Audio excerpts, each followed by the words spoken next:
दोस्तों, आप इस अबू धाबी में स्थित दुनिया के सबसे पहले गोल आकार के स्काई स्क्रैपर को देखिए। क्या आपने कभी ये सोचा है कि आखिर इसे इंजीनियर्स ने बनाया कैसे होगा? आपको बता दूं कि कंस्ट्रक्शन करते वक्त जमीन में से समुद्री पानी बाहर आ रहा था, जिसे बिल्डिंग को बनाना इंजीनियर्स के लिए नामुमकिन था। लेकिन फिर भी आज ये बिल्डिंग उसी जगह पर खड़ी है। आखिर कैसे? और आप देख रहे होंगे कि एक सिक्के के डिजाइन में खड़े इस स्काई स्क्रैपर को बनाते वक्त इस बात का डर था कि कहीं अबू धाबी की तेज हवा इसे गिरा ना दे। लेकिन इसके बावजूद भी कैसे इंजीनियर्स ने इसे खड़ा कर डाला, जानने के लिए वीडियो को लास्ट तक जरूर देखिए। और आज की इस वीडियो का लाइक टारगेट है 10,000 लाइक्स। और अगर आप हमारे चैनल पर नए हैं तो इसे सब्सक्राइब जरूर कर लें। तो चलिए वीडियो को शुरू करते हैं। दोस्तों, सबसे पहले जब शेख ने इंजीनियर्स को बताया कि उन्हें ये स्काई स्क्रैपर इस जमीन पर चाहिए, लेकिन इंजीनियर्स भी इस बात से हैरान रह गए क्योंकि जहां पर शेख वो जगह दिखा रहे थे वहां पर कोई भी जमीन नहीं थी, क्योंकि अलदार के हेडक्वार्टर के लिए वहां पर जरूरी ठोस जगह तो मौजूद ही नहीं थी। उसे बनाने वाली ठोस जगह पर्शियन गल्फ में जमीन से 700 मीटर दूर पानी के 8 मीटर अंदर थी। अब इंजीनियर्स को ये तो पता चल ही गया था कि ये काम आसान नहीं होने वाला, क्योंकि उन्हें सिर्फ स्काई स्क्रैपर ही नहीं बल्कि समंदर में एक आइलैंड भी बनाना होगा जहां पर अलदार हेडक्वार्टर को बनाया जा सके। उस नए आइलैंड को बनाने के लिए 30 लाख घन मीटर रेत की जरूरत थी। अब जो रेत अबू धाबी में पाई जाती है वो बहुत ही बारीक कणों से बनी होती है, और अगर उस रेत से स्काई स्क्रैपर को बनाया गया तो वो आइलैंड कभी भी समुद्र में खिसक सकता है। अब इंजीनियर्स को वो रेत समुद्र की गहराई में से खोदनी थी, लेकिन खुशकिस्मती से वो रेत पिछले शेख ने पहले ही खोद रखी थी, क्योंकि उन्होंने पहले भी एक समुद्र में आइलैंड बना डाला था। और इंजीनियर्स ने पूरी इस 2 करोड़ घन मीटर रेत को इस्तेमाल करने का फैसला किया। अब इस पुरानी सख्त रेत को काटने के लिए इंजीनियर्स ने एक ऐसी मशीन बुलाई जिसमें 48 रेनफोर्स्ड स्टील वाले क्लॉ बने हुए थे। रेत को 8 महीनों तक समुद्र में डालकर अलदार हेडक्वार्टर के लिए जमीन तैयार हो ही गई। अलदार ने इस प्रोजेक्ट को अंजाम देने के लिए इंजीनियर्स को सिर्फ 30 महीने का समय ही दिया था, इसलिए इंजीनियर्स डिजाइन के साथ साथ कंस्ट्रक्शन का काम भी साथ ही में कर रहे थे। इंजीनियर्स अलदार हेडक्वार्टर की बुनियाद रखने का सोच ही रहे थे कि उनके सामने एक और चुनौती ने जन्म ले लिया। जब वो कंस्ट्रक्शन के लिए खुदाई कर रहे थे तो समुद्र का पानी जमीन की खुदाई से बाहर आना शुरू हो गया। अब इतने बड़े स्काई स्क्रैपर को ऐसी जमीन पर खड़ा करना यानी कि करोड़ों का नुकसान करना ही होगा, इसलिए इंजीनियर्स ने इसका भी सलूशन ढूंढ निकाला। उन्होंने डी वॉल नाम का एक सॉलिड सीमेंट का बैरियर जमीन से 16 फीट अंदर की तरफ बनाया। इस बैरियर ने जमीन की ढीली रेत और समुद्र से आने वाले पानी को रोका।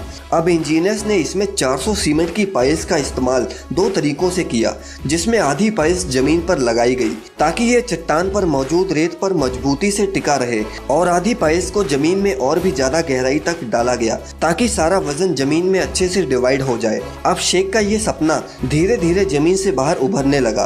अब इंजीनियर्स के सामने एक और मुश्किल आन खड़ी हुई। इस स्काई स्क्रैपर का डिजाइन कुछ ऐसा था कि अबू धाबी की 130 किलोमीटर पर आवर की रफ्तार से चलने वाली हवा कहीं इसे गिरा न दे। इसलिए उन्होंने इस बात का पता लगाने के लिए अमेरिका के विंड इंजीनियर से मदद मांगी। अब अगर आपको नहीं पता तो मैं आपको बता दूं कि विंड टेस्ट किसी भी चीज की बुनियाद रखने से पहले किया जाता है ताकि उसमें जरूरत पर चेंजेस हो सकें, लेकिन टाइम की कमी होने की वजह से इंजीनियर्स ने उसकी बुनियाद पहले ही रख दी थी। इसलिए अगर विंड टेस्ट में कुछ भी गड़बड़ सामने आई तो सारी बुनियाद इंजीनियर्स को दोबारा बनानी पड़ेगी। लेकिन जब विंड इंजीनियर्स ने इस पूरे प्रोजेक्ट के 3D मॉडल पर अपने सारे लोड टेस्ट किए तो सभी रिजल्ट सही आए, और इस तरह इंजीनियर्स के सर से एक बहुत ही बड़ी टेंशन दूर हो गई। अब ये सभी काम करने के बाद अलदार हेडक्वार्टर का वजन सभी पाइल्स पर बराबर डिवाइड करने के लिए इंजीनियर्स ने इसमें एक के बजाय 2 कोर्स बनाने का सोचा। सीमेंट से बने इन 2 कोर्स को 125 मीटर ऊपर तक जाना था। इन कोर्स को 6500 टन रेनफोर्स्ड स्टील से बनाया गया था। इंजीनियर्स को इन कोर्स को कंक्रीट के 2 सिंगल पीसेस की तरह बनाना था, इसलिए उन्होंने स्लिप फॉर्म नाम की टेक्निक का इस्तेमाल किया। इसमें लिक्विड कंक्रीट को विशाल मोल्ड में डाला जाता है जो स्ट्रक्चर की शेप को बनाता है। कोर को बनाते समय मोल्ड को धीरे धीरे ऊपर की तरफ खिसकाया जाता है, जो बिना जोड़ वाला एक सिंगल कंक्रीट टावर बन जाता है। बिना जोड़ वाले कोर्स से ये कंफर्म हो जाएगा कि हेडक्वार्टर के कोर मजबूत हैं। अब इंजीनियर्स को डिजाइन के तहत एक ऐसा शेल चाहिए जो इसके चौड़ाई को सपोर्ट करे और तेज हवा को भी झेल सके। वैसे यूनाइटेड अरब एमिरेट्स में रेक्टेंगुलर शेल को बनाने के लिए कंक्रीट का इस्तेमाल किया जाता है। लेकिन इतने बड़े गोल आकार के स्काईस्क्रैपर के लिए कंक्रीट के शेल की मदद से सटीकता से रिजल्ट का अनुमान लगाना लगभग नामुमकिन था। इसलिए उन्होंने इसमें स्टील का इस्तेमाल करने का सोचा, जो हलदार हेडक्वार्टर की अनोखी शेप को बनाने वाला था। अब स्टील फैक्ट्री भी ए आकार वाले 30 टन के सेक्शन बनाने में जुट गई। इस स्ट्रक्चर के खास कर्व्स को बनाने के लिए इन्हें आपस में जोड़ा जाना था, लेकिन सिर्फ ए सेक्शन को बनाना ही बड़ा काम नहीं था, इन्हें उठाकर साइट पर ले जाना भी एक बहुत ही बड़ा काम था। इसलिए उन्होंने स्टील की फैक्ट्री को ही साइट के पास में बना लिया। वैसे मैं आपको बता दूं कि ये सेक्शन दिखने में जितने बड़े लग रहे हैं, असल में ये उससे कहीं ज़्यादा बड़े हैं।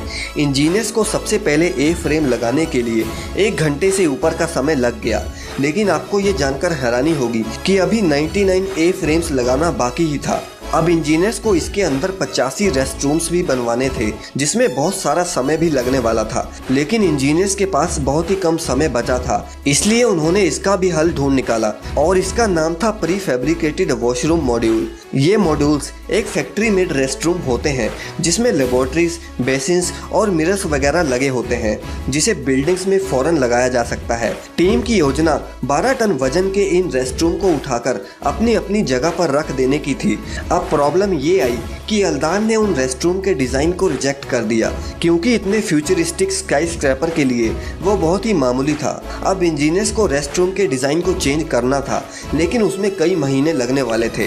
इसलिए उन्होंने उस काम को छोड़कर बाकी का काम शुरू कर दिया और उसे ऊपर की तरफ से खोल दिया गया, ताकि वो बाद में इन रेस्टरूम को रख सकें। अब टीम को बाहरी शेल को एक खास तरह के ग्लासेस से ढकना था, जो पहले किसी ने भी ऐसा ग्लास नहीं बनाया था। इंजीनियर्स को वैसे इसकी शेप के हिसाब से कर्व्ड ग्लास की ज़रूरत थी, जो कि मौजूद ही नहीं थे। अब इंजीनियर्स इसमें स्क्वायर ग्लास को तो वैसे भी फिट नहीं कर सकते थे, क्योंकि उन्हें एक टाइम पर एक ही दिशा में मोड़ा जा सकता है। हलदार हेडक्वार्टर को एक ऐसे ट्रायंगुलर ग्लास की ज़रूरत थी जो 3 एक्सिस पर टिक सके और अपने पास वाले शीशे के साथ जोड़ सके। आपको ये जानकर हैरानी होगी कि इस पूरे प्रोजेक्ट के लिए उन्हें 25,000 पैनल्स लगने वाले थे। ये ग्लास पैनल्स इतने बड़े थे कि एक दिन में सिर्फ 30 से 35 ग्लास पैनल्स ही इंजीनियर्स फिट कर पाते थे। अबू धाबी की तेज हवा के कारण ग्लास को लगाना बहुत ही मुश्किल था। अब 10 महीनों के बाद रेस्टरूम का डिज़ाइन दोबारा बन के आया, जो शेख ने भी अप्रूव कर दिया और इंजीनियर्स ने एक एक करके उन 85 रेस्टरूम को भी अपनी जगह रखना शुरू कर दिया। अब इस प्रोजेक्ट का काम खत्म होने की कगार पर ही था, तभी इसमें एक नई बाधा ने जन्म लिया।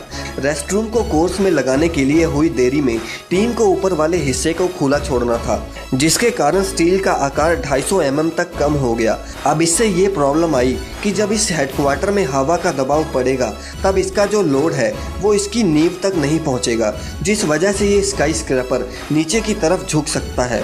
अब इसे दोबारा से डिज़ाइन करने का समय नहीं था, इसलिए टीम को अब इसी प्रॉब्लम का सलूशन ढूंढना था।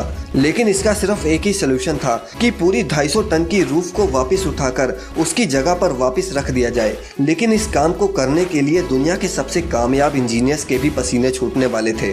रूफ आर्च को ऊपर उठाने के लिए 2 हाइड्रोलिक जैक्स को एक लोड बेरिंग वॉल पर लगाया गया। इनके जरिए 250 टन में से 80 टन वजन कोर्स में पहुंच रहा था।